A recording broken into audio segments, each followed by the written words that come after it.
boa tarde. É um prazer estar com vocês aqui em mais um programa Advocacia para Todos, disponível no canal 14 da NET e em todas as plataformas digitais. Hoje eu tenho o prazer de receber aqui de forma online, nos estúdios da TV Cidade Farroupilha, uma pessoa que, para mim, foi uma referência profissional, tanto como advogada como professora, e que agora vai poder compartilhar um pouquinho da sua trajetória e do seu conhecimento com nós.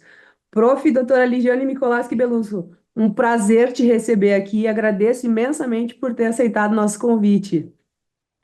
Da mesma forma, né, Rayana, é um prazer, assim, estar sendo convidada, né, para participar desse programa, ainda mais por uma pessoa que se tem bastante carinho, né, e apreço como ex-aluna, né, e agora há algum tempo já, né, enfim, nessa caminhada no direito, e também à frente desse programa, né, então, para mim foi um grande prazer, e está sendo um grande prazer fazer essa entrevista contigo.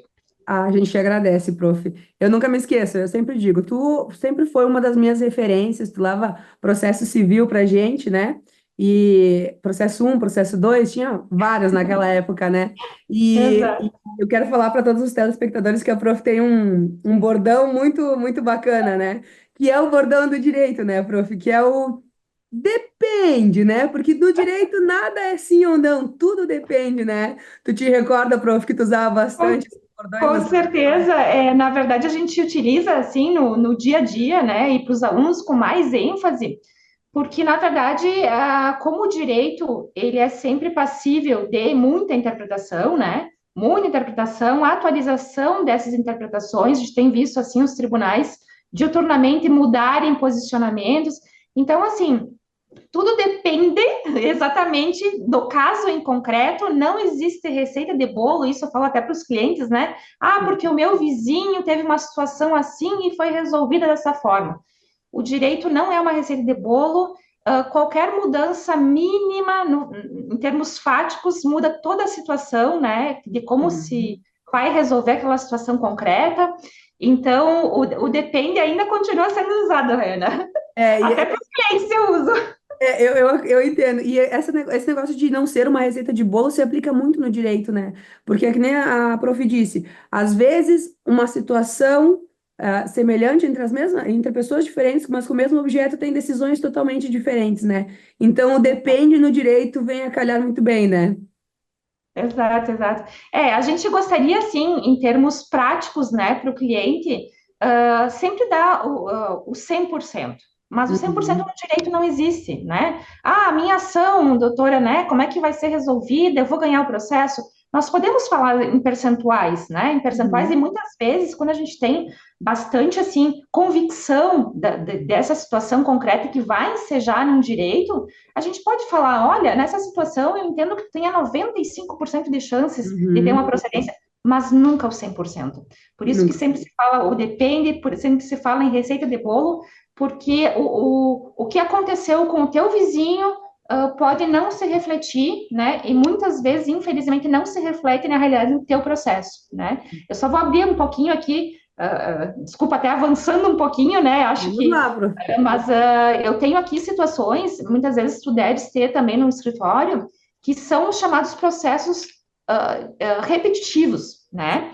Então a gente tem a demanda, assim, por exemplo, eu tenho uma situação que eu vou ilustrar agora com uma demanda recente, digamos assim, de processos, envolvendo uma área aqui de um bairro, eu sou de Bento Gonçalves, né? Vendo um bairro aqui de Bento Gonçalves, onde várias casas foram alagadas por chuva torrencial, sim, mas decorrente de uma tubulação defeituosa, né? Uhum. Então, que era mantida pelo poder público, enfim, né?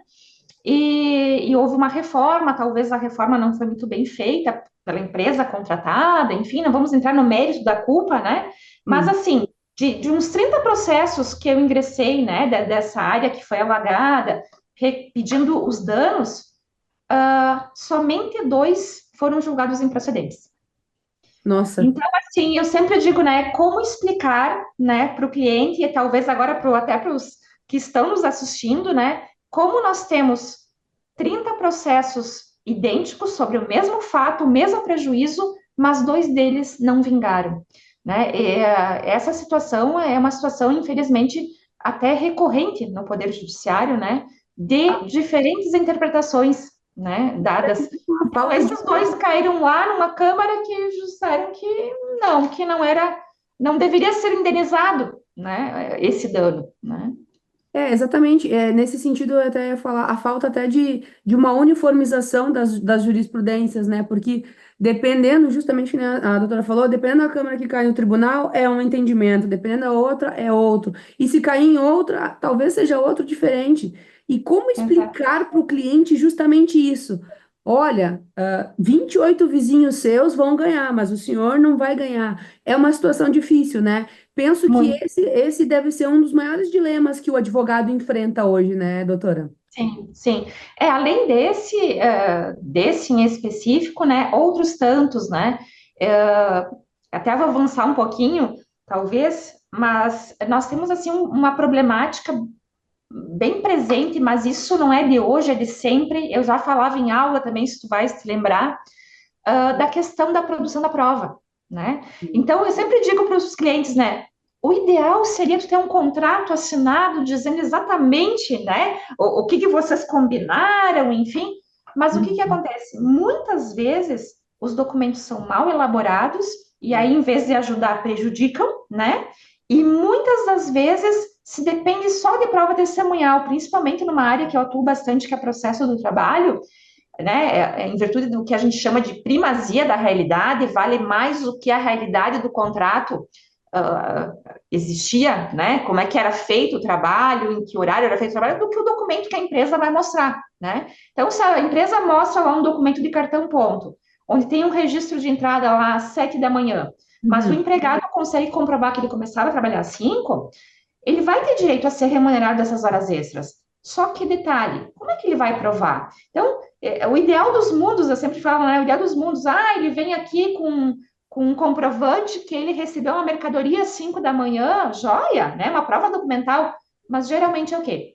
Se depende de testemunhas e hoje em dia, muito mais se tem a dificuldade de contar com essa colaboração, se é que posso chamar colaboração, com essa boa vontade, Dos uh, terceiros. com essa atitude altruística, né? Uhum. Uma testemunha dizer o seguinte: olha, eu não tenho interesse nenhum aqui, eu só quero Uhum. falar a verdade, né? Então, cada vez mais a gente tem essa dificuldade no dia a dia também, essa mazela bem importante da justiça, né? Em se conseguir fazer essas provas, né? Desses direitos muitas vezes. Então, voltando um pouco uma situação complicada, né, complexa. Essa é uma situação complexa, tu explicar para os 2 vizinhos ali por que eles não têm o direito, né, de serem ressarcidos, e também a situação complexa em dizer para esse empregado, para esse empregador, se estiver do outro lado, ou para essa pessoa que está querendo cobrar uma dívida, que Sim. ela, em tese, tem esse direito, mas ela não conseguiu provar para a justiça que ela tem, né? Então, é muito complexo, né? Essas questões, na verdade, assim, a gente lida, né? Eu sempre digo, quem entra no escritório de advocacia não está feliz e contente, né? Ou ele Sim. tem uma dívida para cobrar, ou ele, né? Ou ele está Ele sendo demandado de alguma situação, enfim, né? Então, essa é uma questão, assim, difícil para nós, né? Enfrentarmos, né? Tu vai precisar de testemunha, tu vai precisar dessa prova, e muitas vezes não se tem, né? Nesse aspecto, dentro justamente numa produção de provas, num processo trabalhista, Uhum. o que que a doutora indica? Quais são as habilidades mais importantes que a doutora entende que um advogado trabalhista tem que ter para conseguir produzir uma boa prova dentro de um processo? O que que a doutora acha nesse aspecto? Olha, Raina, eu vejo assim na prática, né? Que nem eu disse, é bom a gente estar falando com um colega, né? Porque tu também sente isso na pele, né? A gente sente muito que muitas vezes, eu sempre digo, eu dou o meu melhor. Eu sempre falo, eu não sou a melhor, né? Tô longe de ser a pior, mas também não sou a melhor. Mas eu sou esforçada, né? Eu Uhum. acho que a gente tem que dar o nosso melhor sempre, né? E nesse dar o seu melhor, o que eu vejo que está faltando em alguns profissionais, assim, né? É uma dedicação ao processo. tá?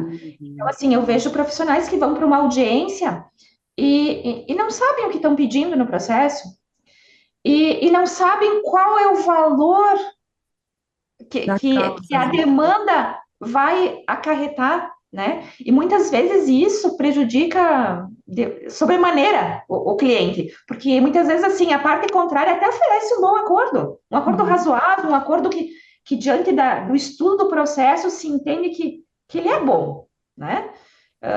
Como dizem, né? O bom acordo é aquele onde as duas partes saem insatisfeitas da audiência. Esse é um bom acordo, porque ela não contemplou nenhum e nem outro, ficou no meio do caminho, né?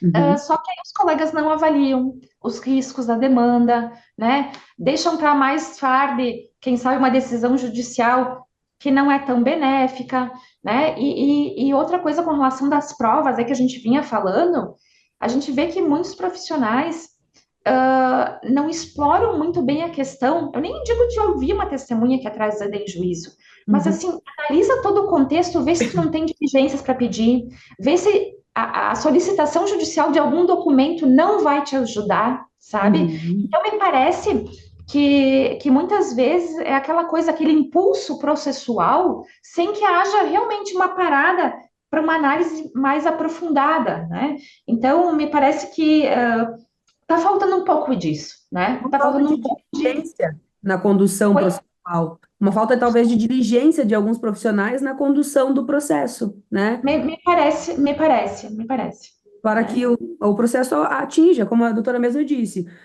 seja numa sentença, seja num acórdão ou num acordo, mas para que o processo atinja o seu objetivo, né? Eu Exato, exato. penso muito nisso e complementando, talvez não só uma falta de diligência, mas talvez uma falta de especialização também em determinadas áreas. Porque eu penso assim. Que nem médico, né? Você sai da faculdade um cirurgião geral, né? Mas você Exato. não vai fazer tudo, você não vai ter aptidão para fazer tudo. Então, eu penso que você tem que se dedicar numa área que você tem afinidade e trabalhar naquela área, porque quem quer fazer tudo, né, não faz nada direito, né? Infelizmente, eu penso desta forma, né, doutora? Sim, sim. É por isso que muitas vezes a gente se agrupa em escritórios, né? Que aí a gente acaba dividindo competências, né? Aham. Aí funciona, né? O escritório faz, né?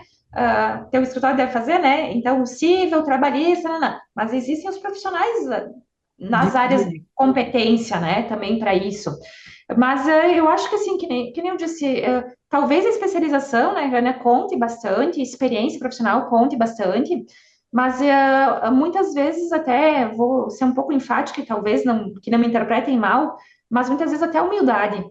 né, de alguns profissionais em dizer o seguinte, olha, eu não sei, mas eu sei quem sabe, Pergunta, né? né? Exato, perguntar, se informar, estudar. Ninguém sabe tudo. Isso é uma máxima, a gente sabe disso, né? A gente chega no final da graduação e diz, meu Deus, agora eu vejo que eu não sei nada, né? E E é continua pela vida exatamente profissional, isso. E é né? exatamente isso. A Mas gente tem que fazer o quê? Estudar, né? E sabe que eu penso que também, assim, eu fui privilegiada porque eu pude fazer estágio, né? Então, eu fiz estágio no fórum, no gabinete. E para mim, o estágio foi uma coisa, assim, sensacional, porque ele te dá uma vivência de processo muito diferente do que aquele de, vamos para aula, claro, a gente aprende bastante. Mas, antigamente, né? Agora a gente não folheia mais processo quase, né? Mas É, pegar o processo, olhar do início ao fim, uma inicial, uma contestação, uma réplica, produção. Nossa, dá outra visão para a pessoa. E às vezes eu também penso que os estudantes em si, eles deveriam fazer estágio, deveria ser, tem os estágios obrigatórios, mas deveriam começar desde o início a fazer um estágio no escritório de advocacia, numa defensoria, no Ministério Público, no gabinete de juiz, em qualquer lugar, porque isso traz muito conhecimento, né? exato. Deveria ser obrigatório de alguma forma. Claro que a gente tem que respeitar, né, a questão de realidades, né? Tem gente que até o final da faculdade continua na Trabalhando. sua atividade profissional e não vai deixar de fazer o que está fazendo, só quis agregar conhecimento, enfim. Então, mas talvez, né, para a advocacia, como é exigido ali para a magistratura e outros concursos, enfim, né, Mas aquele estágio probatório comprovado, né? Porque realmente, como a gente tem a medicina, né? Tem a residência, né? Exatamente. E Então, aproveitando esse ensejo, já falando sobre estágios, sobre aulas e coisas, eu tenho uma pergunta bem importante. é. Prof, conta pra gente como é que, como eu disse, a prof foi minha professora no CESF, né? Como é que a docência te auxiliou, hoje na tua vida profissional? Foi importante? Sente falta? Como que foi? Conta pra gente. Ai, olha só, então, eu fiquei como 18 anos, né, na docência do curso superior, né, Uhum. direito. Agora eu estou só com algumas pós-graduações, assim, e eu sinto muita falta, que tu falou, o que que te faz falta? Eu sinto muita falta de um contato mais pessoal, porque as pós hoje, elas estão sendo ofertadas nessa modalidade online, até para viabilizar os alunos a estarem na pós, né? Porque aí eu fiz agora com a Universidade de Caxias do Sul uma pós-graduação, né? Duas disciplinas na pós-graduação. Então, eu tinha alunos de Vacaria, de Caxias, de toda a Claro. região ali. Então, assim, Canela. Então, viabiliza isso, né? Então, Uhum. viabiliza alunos estarem dentro de uma sala de aula virtual, né? Mas, ao mesmo tempo, assim, aquele contato do corredor, né? O contato pessoal, essas coisas, eu sinto muito falta, muita, muita falta. Me parece, assim, respondendo a tua pergunta, me agregou muita experiência de vida a docência, né? Porque o que que acontece? A gente, no escritório, a gente recebe muitas demandas, né? Uhum. Muitas vezes essas demandas, elas se misturam com os teus valores pessoais. Ah, sim. Mas profissionalmente falando, né, também não sei se é em virtude de uma certa maturidade que eu já tenho ou não, né, Uhum. eu compreendi que cada pessoa tem a sua história, né, cada pessoa tem a sua vivência, e nós não estamos aqui para julgar ninguém, né, nós estamos aqui para contribuir, para auxiliar, né, para apontar, e eu costumo dizer para os clientes, se tu quiser alguém que passe a mão na tua cabeça, tu vai em outro lugar, né? Uhum. Porque aqui, principalmente nas questões, né, eu vou sair um pouco do trabalho, né, as questões de direito de família, Sim. muitas vezes o sentimento ele se mistura tanto com o direito que as pessoas querem direitos que elas não têm, Sim. né? Por exemplo, eu vou mencionar uma situação corriqueira até no direito de família, né? Quando há um divórcio, uma separação, aí a mãe geralmente fica com a guarda das crianças, não quer deixar o pai ver, por exemplo.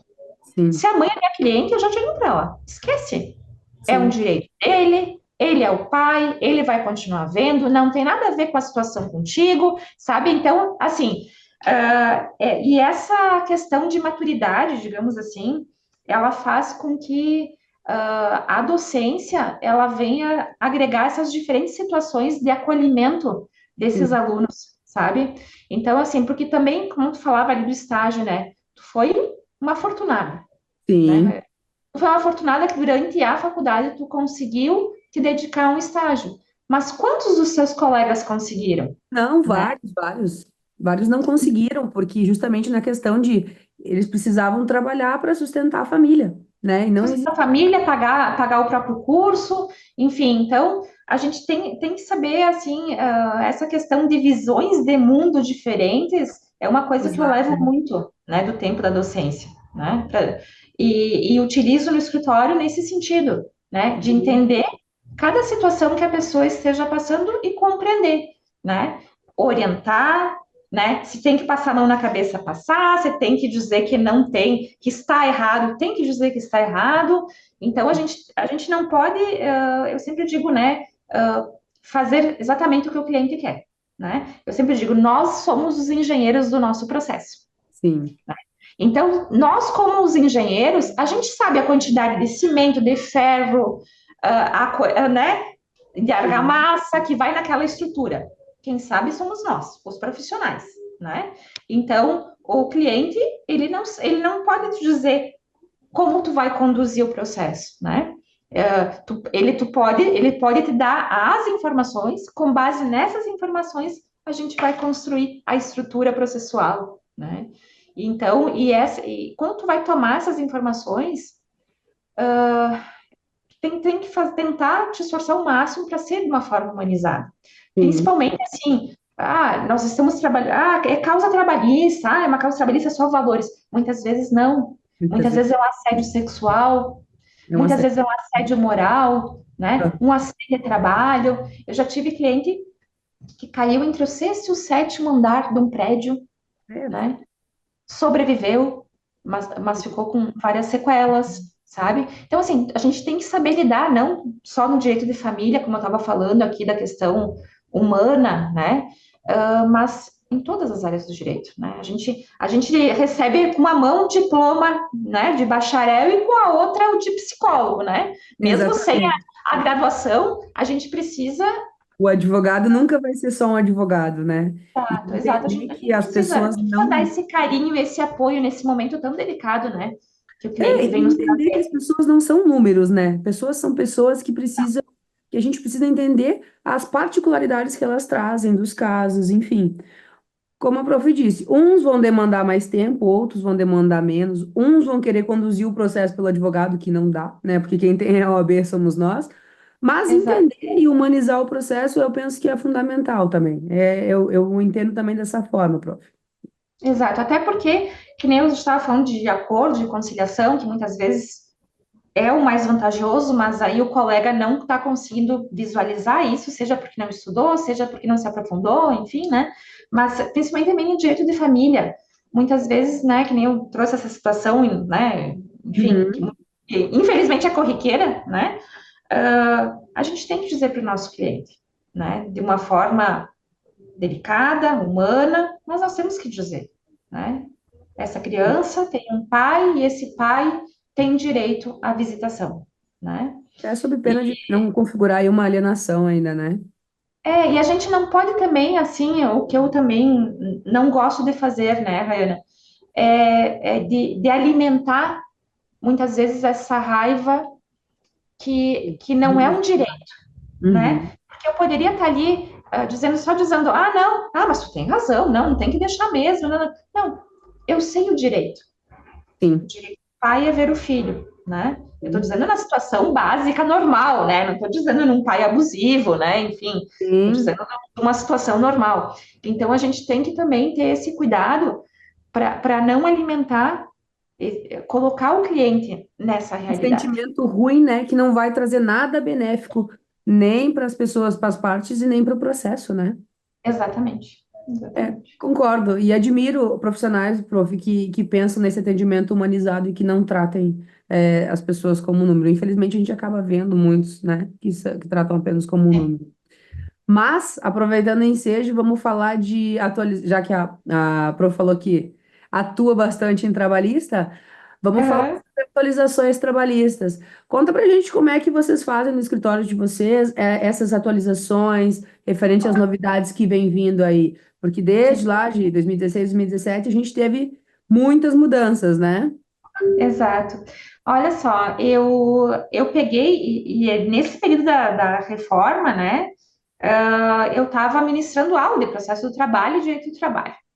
Uhum, Então, assim, por mais que eu comprei livros na época que tentaram atualizar ali os entendimentos, as legislações, enfim, estava muito complicado até de dar aula. E eu dizia para os uhum, alunos, calma, que demora aqui, ó, 5 anos para a situação se acomodar.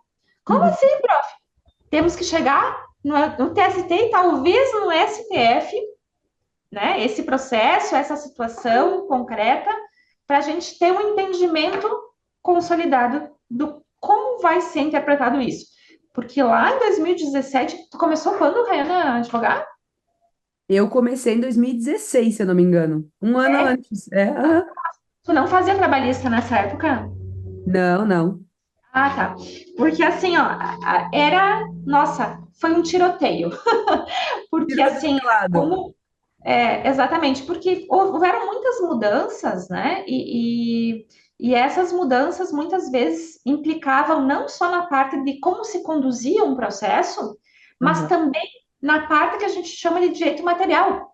Uhum, Então, até hoje eu vejo algumas discussões nesse sentido, por exemplo, aqui vou para ilustrar, né?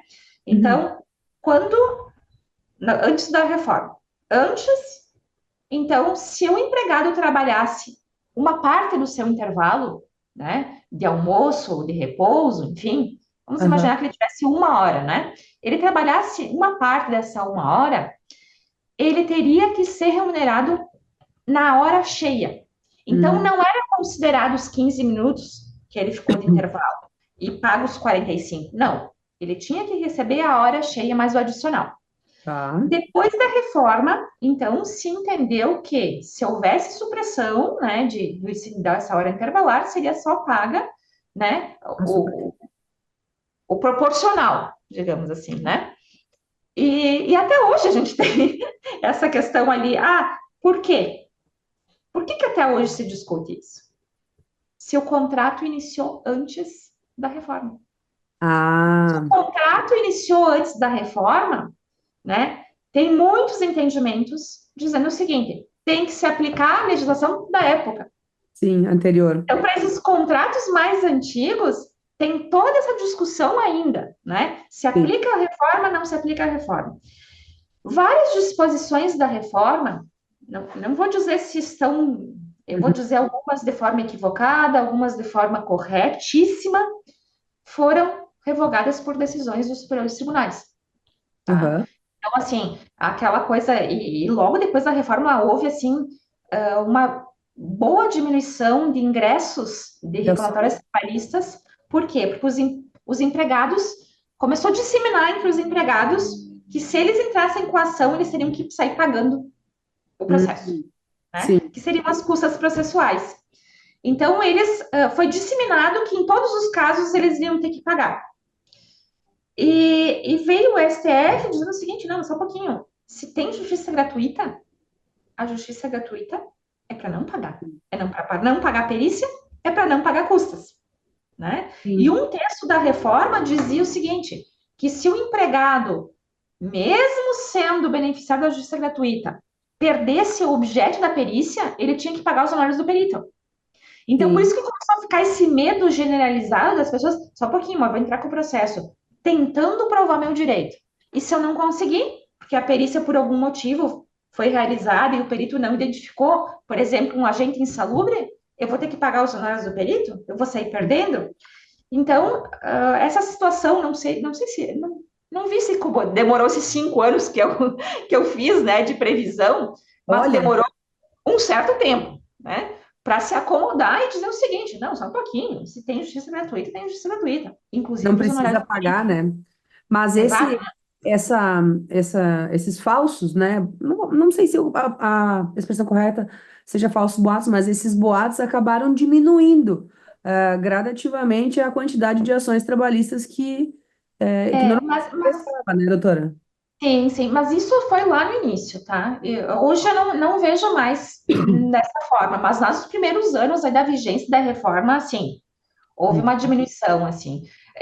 Me parece que o intuito realmente foi, assim, colocar um medo, sabe? Ai, não vou entrar com o processo porque... Mas a gente sabe Eu que... vou perder e vou ter que pagar. Resumindo, era esse o sentido. Exato, exato, exato. Mas a gente sabe que em todos os outros processos, né? Seja Sim, civil, seja tributário, seja família, a pessoa só paga custas se ela tem condições de se não. pagar. Justiça Senão, ela gratuita. não paga. Então, por que que o trabalhista seria diferente, né? Sim. Então, mas essa situação, me parece que dessa situação específica se acomodou. Mas Demorou para assim, estabilizar, se for parar para pensar mesmo, porque 2017, estamos em 2024, quase indo para 2025, e com certeza ainda deve existir algumas pendências, né, das alterações ainda que como eu disse agora, o que que eu aplico para o contrato antigo? sim. Eu posso aplicar, posso retroagir a lei? Não posso? Como é que funciona? Então, assim, a gente tem sérios questionamentos ainda, né, e divergências em relação à aplicabilidade ou não, né, da reforma trabalhista. Mas, assim, o que mais, não vou entrar no mérito se a reforma foi benéfica ou maléfica, tá? Não Aham. vou entrar nesse mérito, porque eu acho que aí eu vou deixar para os legisladores que tanto estudaram e ouviram, né, Para isso, né? comissões para dizer se era boa ou não, né, para a sociedade como um todo. Mas uma coisa que eu acho sempre horrível é não se ter segurança jurídica. Sim. sabe? Porque assim, aí quando eu vou dar consulta é outra coisa que eu faço, mas aí eu faço no escritório, então tu não tá sabendo. Eu digo para o cliente assim, a informação, dependendo da circunstância, né? A informação é para a data de hoje. Não para amanhã. Que A amanhã. informação é para a data de hoje.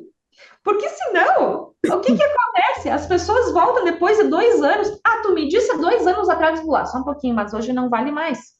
Porque a Sim, interpretação mudou, a legislação alterou, existia aquela lei, continua existindo, mas a interpretação acerca desse dispositivo não é mais esse. as interpretações mudam, né?